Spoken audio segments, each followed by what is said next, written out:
Hello दोस्तों, नमस्कार। स्वागत है एक बार फिर से आपके अपने प्रिय चैनल पर। दोस्तों अभी की जो सबसे बड़ी खबर आ रही है, जहां पर भारत और अमेरिका के बीच आज से शुरू होने जा रहा है साझा युद्धाभ्यास, जिसको लेकर अमेरिका चीन को लग गई है मिर्ची। जी हाँ दोस्तों, इंडो पैसिफिक क्षेत्र में 3 देशों की होगी लड़ाई। बताएंगे पूरी खबर क्या है दोस्तों, उससे अगली खबर में बताएंगे आपको, जहां पर चाइना ने यूएस विदेश मंत्री से की है बात। कहा ट्रंप की आक्रामक नीतियों की गलतियों में करो सुधार। जी हाँ दोस्तों, एक तरह से बड़ी चेतावनी दी गई है चाइना की तरफ से अमेरिका को। बताएंगे पूरी बात क्या है दोस्तों, उससे अगली खबर में आपको बताएंगे, जहां पर हिंद प्रशांत क्षेत्र में चाइना पर लगाम कसने की तैयारी में है क्वाड देश। जी हाँ दोस्तों, इनकी बैठक होने वाली है इन चारों देशों की। बताएंगे पूरी खबर, उससे अगली खबर में बताएंगे, जहां न्यूयॉर्क असेंबली ने पाकिस्तान के झांसे में कश्मीर पर प्रस्ताव पारित कर दिया, जिसको लेकर भारत ने दे दी है बड़ी नसीहत। जी हाँ दोस्तों, क्या नसीहत दी है भारत ने, ये भी बताएंगे आपको, उससे अगली खबर में बताएंगे, जहां पर अगर बंगाल में भाजपा की सरकार बनी तो सबसे पहले ही कैबिनेट मीटिंग में किसानों के साथ होगा न्याय। जी हाँ दोस्तों, प्रधानमंत्री नरेंद्र मोदी जी ने बड़ी बात कह दी है दोस्तों बंगाल चुनाव को लेकर। बताएंगे और क्या क्या कहा गया है। साथ ही दोस्तों, बच्चों के स्कूल खुलने की सारी जानकारी आज आपको यहाँ मिलने वाली है, तो बने रहेगा वीडियो के अंत तक। और अभी खबर में आगे बढ़ने से पहले, अगर आप भी मानते हैं कि चाइना और पाकिस्तान की सेनाओं में वो ताकत नहीं जो भारत के जवान में है, और मोदी जी है तो हर चीज संभव है, तो इस वीडियो को अभी कर दीजिए लाइक, चैनल को कर दीजिए सब्सक्राइब, बेल आइकन दबाइए, साथ ही कमेंट बॉक्स में लिख दीजिएगा जय हिंद। जी हाँ दोस्तों, तो अब चलते हैं पहली और सबसे बड़ी खबर की ओर, जहां भारत और अमेरिका के बीच आज से शुरू होगा साझा युद्धाभ्यास। राजस्थान पहुंची अमेरिकी सेना की घोस्ट ब्रिगेड,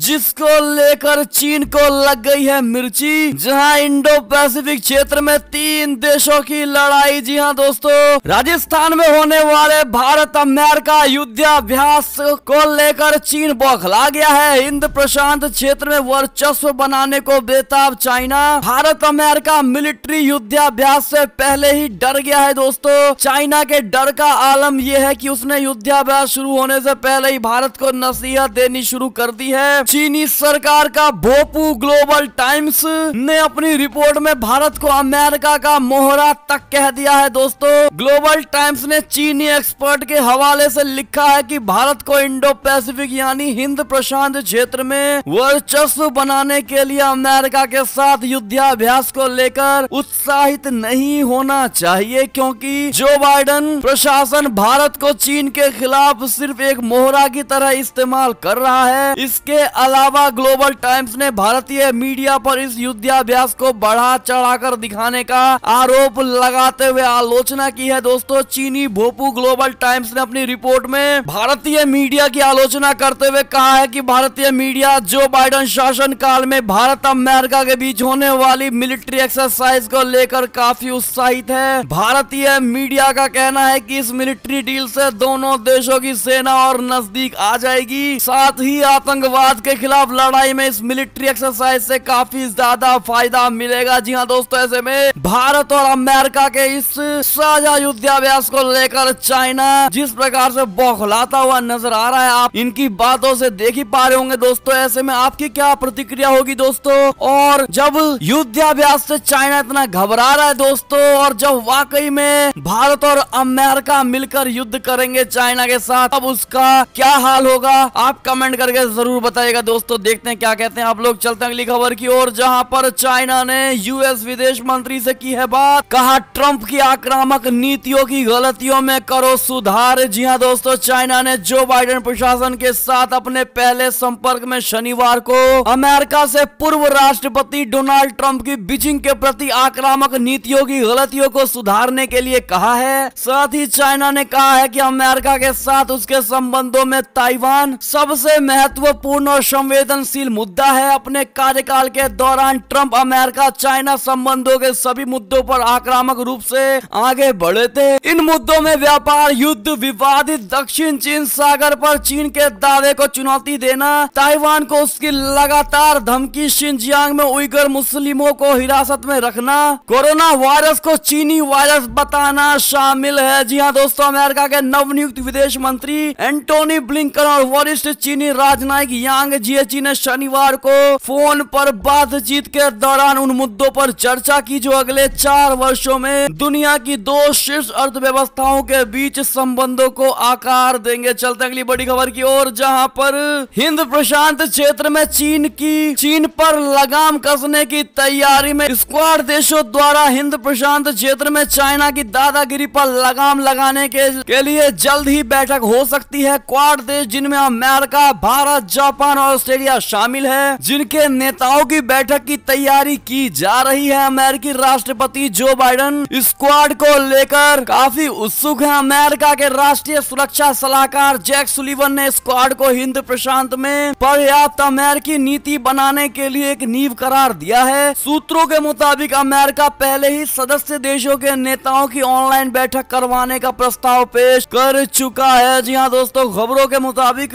इस वर्चुअल बैठक में स्क्वाड सदस्य देश हिंद प्रशांत क्षेत्र में चीन की आक्रामकता को लेकर चर्चा कर सकते हैं। इस प्रस्तावित बैठक के दौरान क्षेत्र में चीन से बढ़ते समुद्री खतरे पर चिंता व्यक्त करते हुए हिंद प्रशांत क्षेत्र को खुला और मुक्त बनाने के लिए सहयोग पर चर्चा की जाएगी, जिससे चीन को मिर्ची लग सकती है। मीडिया रिपोर्ट के मुताबिक पहली बार स्क्वाड देशों के विदेश मंत्रियों की बैठक साल 2019 में न्यूयॉर्क में हुई थी। इसके बाद बीते साल कोविड महामारी के बीच सदस्य देशों के विदेश मंत्री टोक्यो में मिले थे। चलते अगली खबर की ओर, जहां न्यूयॉर्क असेंबली ने पाकिस्तान के झांसे में कश्मीर पर प्रस्ताव पारित किया। भारत ने इसको लेकर दे दी कड़ी नसीहत। बता दें, न्यूयॉर्क स्टेट असेंबली के पाकिस्तान के बहकावे में आकर 5 फरवरी को कश्मीर अमेरिकी दिवस घोषित किए जाने के प्रस्ताव पर भारत ने तीखी नाराजगी जताई है। भारत ने इसे निहित स्वार्थों को साधने की चिंताजनक कोशिश करार दिया है। इतना ही नहीं दोस्तों, भारत ने टुक लहजे में कहा है कि जम्मू कश्मीर भारत का अभिन्न अंग है, जिसे अलग नहीं किया जा सकता। भारत ने न्यूयॉर्क स्टेट में निर्वाचित प्रतिनिधियों से भारतीय समुदाय से जुड़े सभी मामलों पर बातचीत करने की भी बात कही है। जी हाँ दोस्तों, दरअसल न्यूयॉर्क स्टेट असेंबली ने 5 फरवरी को कश्मीर अमेरिकी दिवस घोषित किए जाने का गवर्नर एंड्रयू कुओमो से अनुरोध करने संबंधी प्रस्ताव पारित किया। आपको बता दें कि पाकिस्तान इस दिन को कश्मीर एकता दिवस के रूप में मनाता है। ऐसे में दोस्तों, आपकी क्या प्रतिक्रिया होगी जरूर बताइएगा और वीडियो को शेयर करना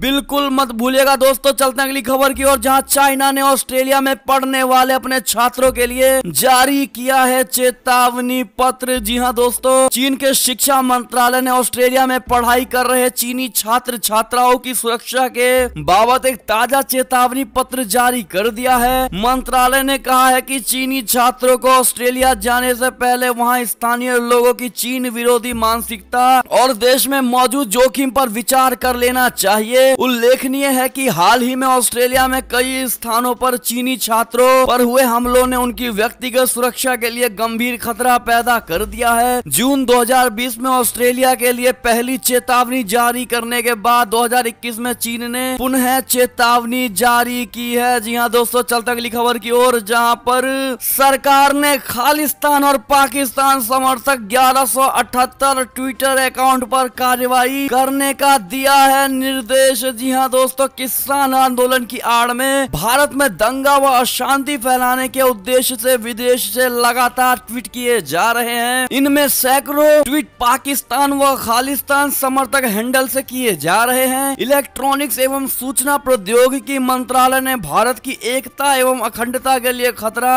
ऐसे ही 1178 अकाउंट की सूची ट्विटर को सौंप उन पर कार्यवाही करने के लिए कहा है। इन अकाउंट से किए जाने वाले ट्वीट को प्रबंध किए तरीके से अग्रसारित किया जा रहा है। सरकार ने ट्विटर से 257 लिंक को ब्लॉक करने के लिए कहा था। हैरानी की बात यह है दोस्तों कि ऐसे ट्वीट को ट्विटर के सीईओ जैक डॉर्सी द्वारा भी लाइक किया जा रहा है। मंत्रालय ने इन अकाउंट की सूची 4 फरवरी को ही ट्विटर को सौंप दी थी, लेकिन ट्विटर की तरफ से अब तक कोई कार्यवाही नहीं की गई है। इससे पहले 31 जनवरी को भी सरकार ने ट्विटर से 257 लिंक को ब्लॉक करने के लिए कहा था, लेकिन उस संबंध में ट्विटर की तरफ से कोई कार्यवाही नहीं की गई। ये 257 link farmers genocide side hashtag से होने वाले ट्वीट से जुड़े हैं जो भारत में किसान आंदोलन के नाम पर हिंसा भड़काने के उद्देश्य से किए जा रहे थे। जी हाँ दोस्तों, ट्विटर की तरफ से कार्यवाही करने की जगह इन्हें अभिव्यक्ति की आजादी बताया गया है। चलता अगली खबर की ओर, जहां पर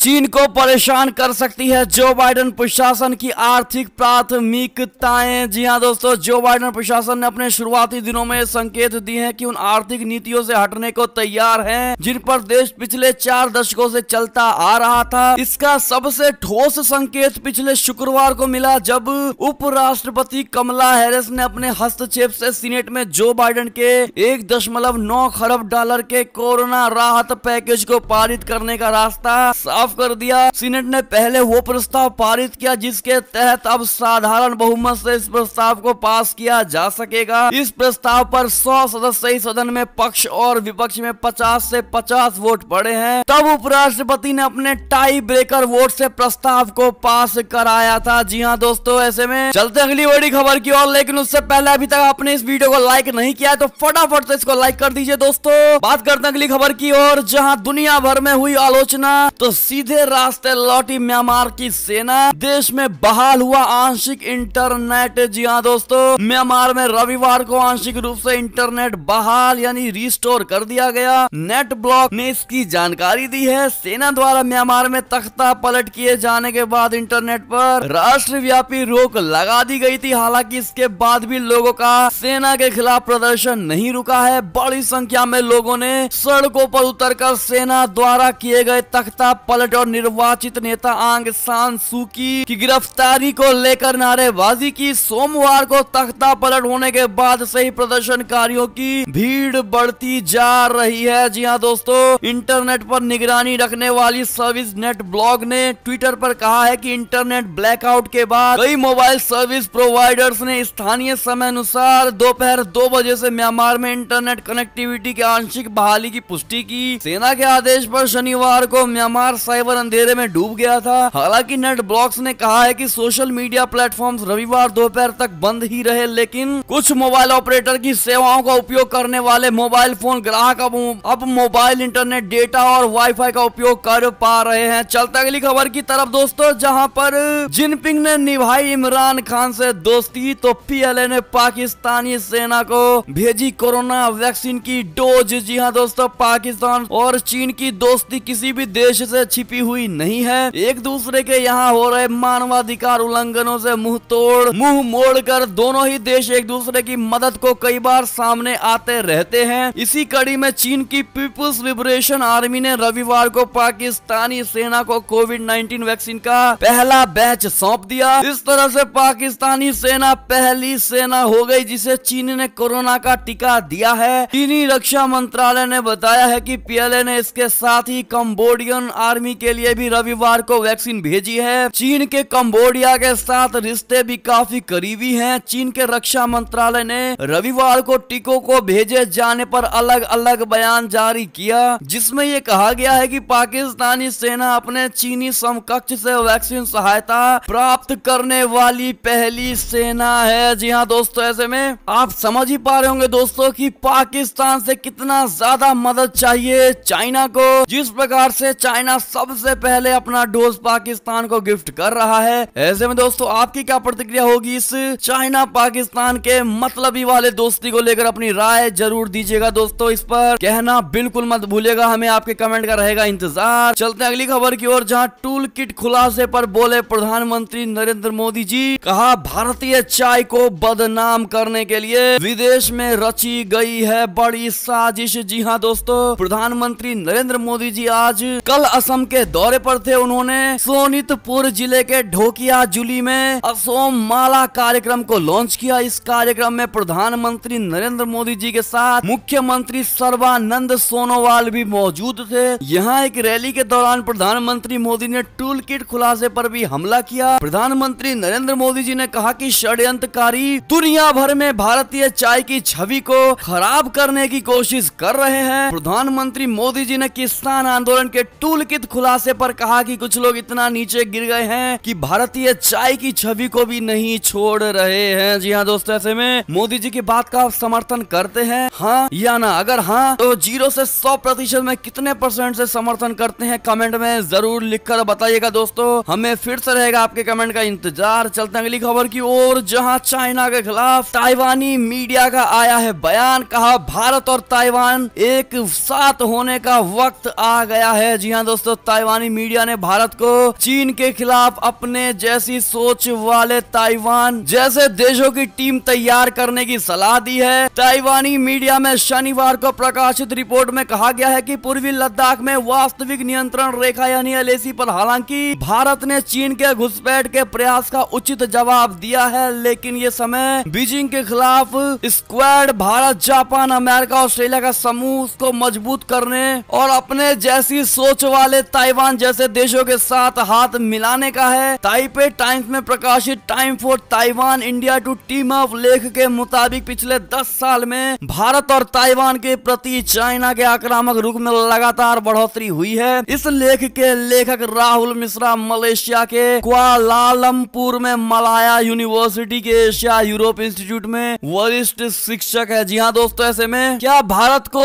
दिलो जान से ताइवान की मदद करनी चाहिए? दोस्तों आपका क्या मानना है? आंसर जरूर दीजिएगा कमेंट सेक्शन में। अगली खबर की बात करें तो उत्तराखंड ग्लेशियर हादसे पर भारत के साथ फ्रांस राष्ट्रपति इमैनुअल मैक्रों ने जताई है संवेदना। जी हाँ दोस्तों, उत्तराखंड के चमोली जिले के ऋषिगंगा घाटी में ग्लेशियर टूटने से मची तबाही के बीच फ्रांस ने भारत के साथ एकजुटता व्यक्त की है। फ्रांसीसी राष्ट्रपति इमैनुअल मैक्रों ने प्रधानमंत्री नरेंद्र मोदी जी के ट्वीट पर रिप्लाई करते हुए लिखा है कि उत्तराखंड में ग्लेशियर फटने के बाद फ्रांस पूरी तरह से भारत के साथ एकजुट है, जिसमें 100 से अधिक लोग लापता हो गए हैं। हमारी संवेदनाएं उनके और उनके परिवार वालों के साथ है। जैसा कि आप ट्वीट का रिप्लाई देख पा रहे होंगे दोस्तों। ऐसे में आपकी क्या राय है? अगर आप भी उनके इस एकजुट वाली बात का समर्थन करते हैं दोस्तों तो थैंक यू इमैनुअल मैक्रोन जरूर लिख दीजिएगा। चलते अगली खबर की ओर, जहां पर पाकिस्तान की फजीहत का दिखा असर। पीआईए कैबिन क्रू के लिए शराब की जांच हो गई है जरूरी। विदेशी धरती पर उतरते ही जमा होंगे सबके पासपोर्ट। जी हाँ दोस्तों, बता दें आपको पाकिस्तान इंटरनेशनल एयरलाइंस ने अपने केबिन क्रू के लिए शराब की जांच अनिवार्य कर दी है। यूरोपियन यूनियन के विदेश एयरक्राफ्ट के लिए सुरक्षा जांच प्रोग्राम के मद्देनजर ये ऐलान किया गया है कि European union aviation safety agency ने इंस्पेक्शन के दौरान शराब के सेवन की जांच शुरू करने का फैसला कर दिया गया है। इसे लेकर पीआईए ने गुरुवार को एक नोटिफिकेशन भी जारी किया है। 14 फरवरी से ये टेस्ट अनिवार्य हो जाएगा। जी हाँ दोस्तों, ऐसे में इस फजीहत वाले पाकिस्तान को लेकर आपकी क्या राय है दोस्तों? जरूर बताइएगा अपनी राय के साथ में। अगली खबर की बात करें तो पाकिस्तान के पेशावर में स्थित अभिनेता दिलीप कुमार के पैतृक घर को बेचने से मकान मालिक ने कर दिया है इनकार। जी हाँ दोस्तों, पाकिस्तान के खैबर पख्तूनख्वा प्रांत में स्थित बॉलीवुड के लीजेंड अभिनेता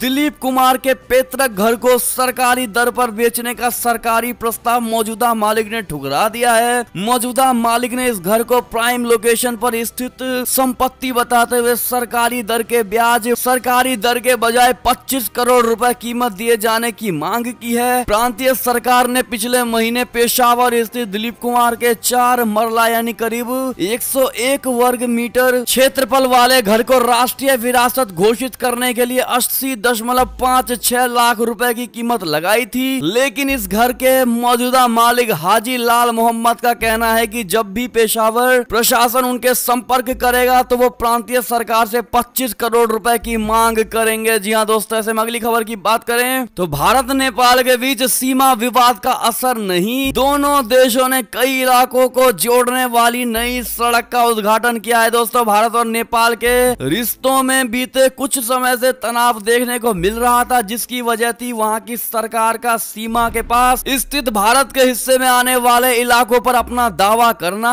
हालांकि अब दोनों देशों के रिश्ते एक बार फिर पहले ही की तरह सामान्य होते जा रहे हैं। नेपाल और भारत ने मिलकर सीमा पर बनी एक नई सड़क का उद्घाटन भी किया है। जी हाँ दोस्तों, ऐसे में चलते अगली खबर की तरफ, जहां पर 7 दिन में 5वीं बार ताइवान की सीमा में घुसा चीनी लड़ाकू विमान, जिसको लेकर बढ़ गया वहां पर तनाव। बता दें अमेरिका की ताइवान के साथ बढ़ती दोस्ती के कारण भड़का चाइना बार बार ताइवान को धमकाने से बाज नहीं आ रहा है, जिस कारण दोनों देशों के बीच लगातार तनाव बढ़ता ही जा रहा है। ताइवान पर दबाव बढ़ा बढ़ाने के लिए चाइना ने इस महीने में 5वीं बार ताइपे की सीमाओं पर घुसपैठ कर आक्रामकता की हदें पार कर दी है। दोस्तों, ताइवान के रक्षा मंत्रालय के अनुसार एक चीनी Y-8 लड़ाकू विमान ने शनिवार को ताइवान के वायु रक्षा पहचान क्षेत्र के दक्षिणी पश्चिमी खंड में प्रवेश किया। चीनी विमान दक्षिण चीन सागर में ताइवान द्वारा नियंत्रित ताइवान और डोंगशा द्वीप समूह के बीच हवाई क्षेत्र में घुसा था। दोस्तों, अगली खबर की बात करें तो बंगाल में भाजपा सरकार बनी तो पहली ही कैबिनेट मीटिंग में किसानों के साथ होगा न्याय। जी हाँ दोस्तों, प्रधानमंत्री नरेंद्र मोदी जी की तरफ से आया है बयान। बता दे, पश्चिम बंगाल में चुनावी मोड़ अपने जोरों पर है। पूर्व में भी कई दौरों के बाद प्रधानमंत्री नरेंद्र मोदी जी एक बार फिर बंगाल के दौरे पर पहुंच चुके हैं। वहां हल्दिया में हो रही एक जनसभा को संबोधित करते हुए प्रधानमंत्री नरेंद्र मोदी जी ने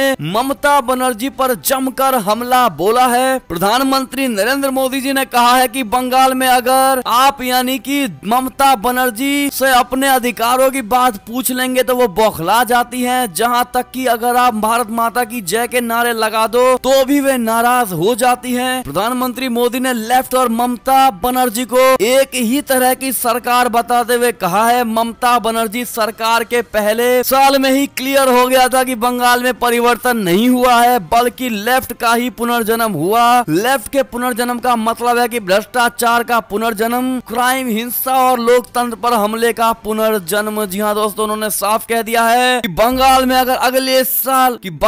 अगर इस बार भाजपा की सरकार बनती है तो पहले ही कैबिनेट मीटिंग में किसानों के साथ होगा न्याय। जी हाँ दोस्तों, ऐसे में मोदी जी की बात पर कितने लोगों को भरोसा है कमेंट करके जरूर बताइएगा। अगली खबर की बात करें तो ग्लेशियर हादसे से जुड़ी खबर, जहां तपोवन की दूसरी सुरंग में भी कई लोग फंसे हुए हैं। मलबा हटाने में जुटी है ITBP की हमारी टीम। जी हाँ दोस्तों, 48 घंटे तक चलने वाला है ये ऑपरेशन। उत्तराखंड के चमोली में ग्लेशियर टूटने से तपोवन में स्थित NTPC प्रोजेक्ट को बहुत नुकसान हुआ है। दोस्तों, ऊपर से आया मलबा इस प्रोजेक्ट के टनल में फंस गया है। अच्छी बात यह है कि इस टनल में फंसे सभी 16 लोगों को निकाल लिया गया है। ITBP और SDRF के जवानों को इस टनल से लोगों को निकालने में कामयाबी मिल गई है। एक दूसरी टनल में भी कई लोगों के फंसे होने की आशंकाएं हैं। शुरुआती जानकारी के मुताबिक दूसरी टनल बड़ी है, इसमें कितने लोग हैं इसकी जानकारी अब सुबह अंदर जाने पर ही पता चल सकेगी। जी हाँ दोस्तों, इनके अच्छे हेल्थ के लिए कामना करते हुए, प्रार्थना करते हुए कमेंट सेक्शन में जरूर लिख दीजिएगा। दोस्तों, ऐसे में अगली खबर की बात करें तो अगर हाईवे पर हुआ आपका एक्सीडेंट